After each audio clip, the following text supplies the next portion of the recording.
Hello and hey, today we're going to be messing around with Baldur's Gate 3, this time going over some multi-class options for you to consider. Before you skip ahead, I do have some obligatory disclaimers to get out of the way. Some of these multi-class options are speculative, not in that we need Baldur's Gate 3 to handle the mechanics differently than D&D 5e for them to function, but in that the majority of the game has not been played by the public, so any changes Larian has made to classes or subclasses out of necessity or choice may affect some of the builds in an unforeseen way. For this video, I have stuck to somewhat basic combinations, getting more complex as we go, but none of them are leaning on edge cases, so it is highly unlikely we will have to worry. Nevertheless, I cannot 100% confirm. I will likely make more videos like this, especially if we get any clarification about what quote-unquote revise the use of resources a bit might mean. And if you don't know what I'm referencing, the lead system designer gave an interview to an Italian outlet, and when asked about multiclassing, he had an interesting bit that stood out. Like I said, the interview was posted in Italian. Guess it's becoming an increasing liability that I don't speak Italian. So we have turned to the ever-reliable Google Translate, and this is what was spit out. Quote, "The other thing we've changed is how magic users use spell slots, making it less punishing to level more than one magic class. One issue with multiclassing is that if you multiclass early in the game, you don't get strong abilities like Fireball at the same level as a pure class. But we wanted players to be able to multiclass from the start of the campaign without having to necessarily wait for the advanced levels, so it was the case to revise the use of resources a bit." We don't know what that means. Could be issues from being translated twice, could have been a misspeak, or simply the reveal of mashing caster classes together being ridiculously strong. It's all speculation, and as such, I'll back off exploring those too heavily at this time, but the thought of a Sorcerer 3 Wizard 2 getting Fireball while being able to quicken and sculpt it is nutty. Alas, we're losing the plot. Getting back to the video, the first multi-class option is a simple one.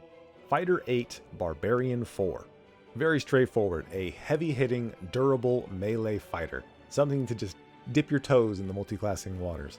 They focus on the same stats, they focus on the same job, eliminating enemies.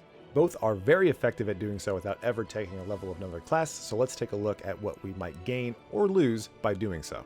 For the fighter already bolstered by Action Surge and either increased critical chance from champion or Battle Master maneuvers, they can forego the additional attack they would eventually gain at Fighter 11 to instead gain Rage and Reckless Attack from Barbarian. This means we're not going to be able to use heavy armor due to Rage, however we are granting ourselves advantage on all our attacks unconditionally when we do so recklessly. Enemies get to attack us with advantage too, but of course we have answers for that. First being, you don't always have to attack recklessly. Sounds like I'm being flippant, but if you're getting advantage another way, you clearly aren't going to want to give your enemies the freebie. And second, if we choose the Wild Heart subclass, our bestial heart can be the Bear Heart, which, while raging, means we're not just taking half damage from physical forms of damage, but everything that isn't psychic damage. Combine this with a medium helmet that protects us against critical hits, and will shrug off any additional blows that may arise from being so reckless. I've chosen the levels 8 and 4 to make you not feel like you're missing out on an ability score improvement, for which I can recommend choices here, though I won't be for all builds in this video. Between getting your strength to 20 and picking up the combo of feats Great Weapon Master and Polearm Master, you are a dynamo of destruction on the battlefield, singularly focused but consistently effective. And I think it's a perfect example of not being objectively better than a single class fighter or barbarian. You are giving something up to have something else of similar value, trading a bit of offense and a bit of defense for more consistent hits and the ability to absorb the unavoidable damage. As previously stated, just something to wet your whistle, can get much more optimized if you so choose. Don't want to get too far into this being a guide with this video, but take the first 5 or 6 levels of fighter, then sprinkle in Barbarian to taste. Enjoy. Next up, Paladin 6, Bard 6. Again, not listing subclasses because it's not that specific. Just like Fighter Barbarian, you can kind of do what you want to do. If you wanted to go 7-5, you'd be getting an aura from Paladin Oaths, but giving up having a 5th level spell slot in exchange. It's always trading with multiclassing, but that's the appeal, the flexibility. This multiclass is aimed at doing it all. We're wonderfully supportive, hard to hit, can pump huge damage numbers in the right conditions, all while also being the face of the party or the skill monkey. The benefit of charisma-based casters being socially proficient is icing on the cake, and we are incentivized to pump that score as high as we can to be more supportive mechanically as well. While the first level is best taken as a paladin, you can level to taste from there, with the only exception of much later getting your 12th character level If you are intending to go lore bard, in which case you could grab a 5th level spell from 1 or 2 other classes as opposed to the 4th level you would otherwise be restricted to. It's a small optimization, but noteworthy. The Paladin benefits from being duct taped to a full caster for those delicious smites. Supportive spell slots. Yes, that is what I meant, because I'm a team player. Getting to bestow your allies with bardic inspiration layers in beautifully in Baldur's Gate 3 due to inspirations lasting until long rest. And when we take Bard 5, we refresh those on short rest, so handing them out liberally between combat, during combat, whenever. The Bard gains tankiness from now being a heavily armored holy warrior whose very charisma grants boons to his traveling party. Being limited by spell slot growth is unfortunate, but the combination of the two lets you perform well in any aspect of the game. Stand and deliver in close quarters, lend aid from afar, speak diplomatically with royalty, or skulk in the shadows and pick locks, preferably without heavy armor on that one. Where this falls short are the ability score improvements. We want charisma, but we're reliant on strength for our attacks, which I guess will be the thing to suffer here. As we only get 2 ASIs, completely unforgivable. So if we start with 16s in strength and in charisma, we're probably not even getting one of those to 20, and definitely not if we take the Warcaster feat, which to hold concentration checks is on the table. So you can do what you like. The ability scores are going to suffer a little bit, but that's the price of doing it all. It's a generically good option, something to try if you have not before. On to the third class. You're ready for anything. Say less, I got you. Gloomstalker 3, Battlemaster 6, Assassin 3. Triple dipple, baby. This is an effective build that is focused on a particular cheese, however, will work from round to round as well. It's not completely reliant on the cheese. Our plan is to sneak and gain surprise on our enemy, which duh, dude, that's effective for everybody, but unbelievably more so here, because Gloomstalker and Assassin both have features for the first round of combat, letting you get an additional attack with more damage on top of some notable move speed, while the Assassin gets advantage on attacks made against targets that have not taken a turn, with any hit scored against a creature that is surprised being an automatic critical hit. So, in this hypothetical scenario where we have successfully gotten into position to strike, launch into our assault, gain surprise on our enemy, we have advantage on all attacks for the turn. We can cast Hunter's Mark as a bonus action, then start blasting. Ring out 3 shots of Sharpshooter, sneak attack on one of those, pump superiority die into any of these that are possible in Baldur's Gate 3.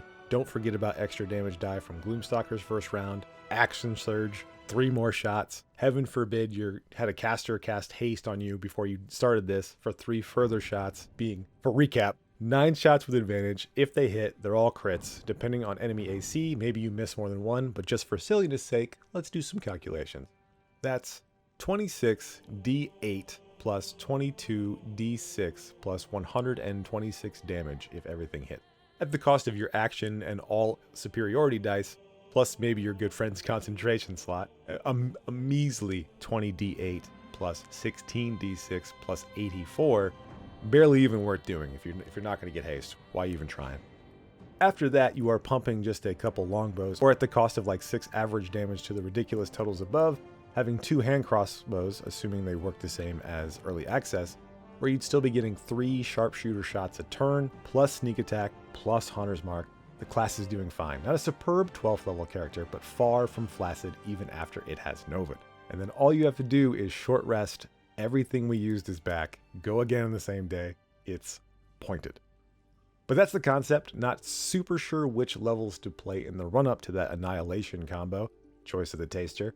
The only ability score improvements are the 2 from Fighter, so that's probably just the answer. 2 more classes? Let's go. Alright, I said I wasn't going to try to mash the casters together before knowing what's going on. This is pretty much the exception, and it's different. It's its own thing. Warlock 5, Sorcerer 5, Paladin 2. We're back to not super caring about the subclass, just a specific feature of Warlock, the Pact of the Blade, which will allow us to use Charisma for just about everything we want to do. Triple Charisma based classes, we like those, apparently. The concept for this is to be able to go melee, smiting when appropriate, or blast enemies from afar, or do both in the same turn with meta magic. And with refreshable 3rd level spell slots on a short rest, we'll always have fuel for smites or sorcery points. Like the aforementioned Paladin Bard, this character can be the face of the party. Would definitely like to shout out the Warlock Paladin and Sorcerer Paladin as pretty clean 6/6 splits as well. Those are a more offensive version of what I presented with that Paladin Bard earlier, but I'll let others tackle those as they are bound to be both extremely popular and likely already explored in great detail already. I like this triple dip because it always has something interesting to do. You're not limited to the swing, swing, swing, or shoot, shoot, shoot that some of the other classes in the video have been boiled down to. If you'd like to just shoot a ton of Eldritch Blasts every turn for simplicity, go with it. You don't need those Paladin levels at all then. Just if we're going to go melee, the Pact of the Blade, having proficiency in weapons and armors doesn't seem like a terrible dip, and then smites are right there, so swing freely. You have options. Flexibility. It's the word of the video, just a safe choice. And lastly, Monk 5, Rogue 3, Druid 2, Paladin 2. Another place the Paladin doesn't belong. They could be subbed out for a different idea, you'll see. The subclasses matter for this one. We need Way of the Open Hand Monk, Thief Rogue, Spores Druid, and then something else. Technically could stop at 3 classes and get another ASI, but who's being responsible? I'm clearly trying to cook. And it should go without saying that this is the shakiest multiclass in the video by far. We get closer to being a paper tiger than I'm comfortable with, but the concept is fun, so I'm fine with sharing it. Alright, so what's the idea here? It is to punch the ever-living snot out of an enemy 436 times in a turn. This is assuming that Flurry of Blows is a bonus action that can be repeated on the same turn. Otherwise, the concept falls apart immediately. You would still get an additional bonus action attack from Thief, but I want 2, and it would take the wind out of my sails if this doesn't work twice. Hitting 6 times, not 5 times, is the fantasy, and getting effects that do something on each hit to go even further, hence where the Spores Druid comes in. At second level, we get Symbiotic Entity, which gives us 1d6 necrotic hits, on hits I should say, as long as we keep any of the paltry 8 temporary hit points we get from our 2 Druid levels. We also don't know if it works that way in Baldur's Gate 3, so that's always a fun part.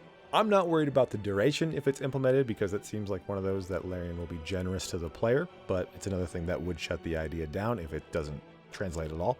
And with Way of the Open Hand, we'll be forcing a lot of saving throws, trying to get enemies prone or push them off cliffs, out windows, out of your life, etc. With our single ASI, enemies aren't likely to fail many, but the sheer number of our attacks makes me okay with that. It's literally a numbers game.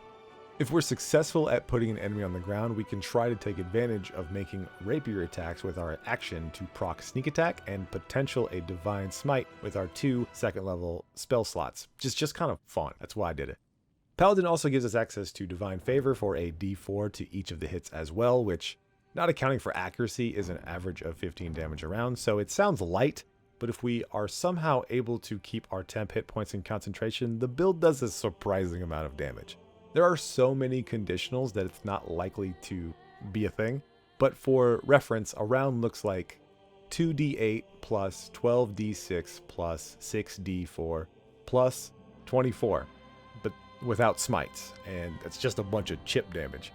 Bad news, only intensifies if enemy is resistant to non-magical physical damage though, as we've stopped 1 level short of that in Monk. Could fix it, but this isn't a character I'm realistically thinking about playing. I'll play a Monk, I'm sure, but not this one. We're just having fun, but I'll stop here. It's goofy, it's fun to think about.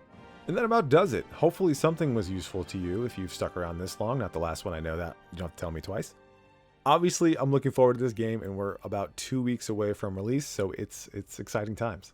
Probably only will ramble from here, so hopefully we'll catch you in the next one. As always, thanks for watching, thanks for listening. Be safe, guys.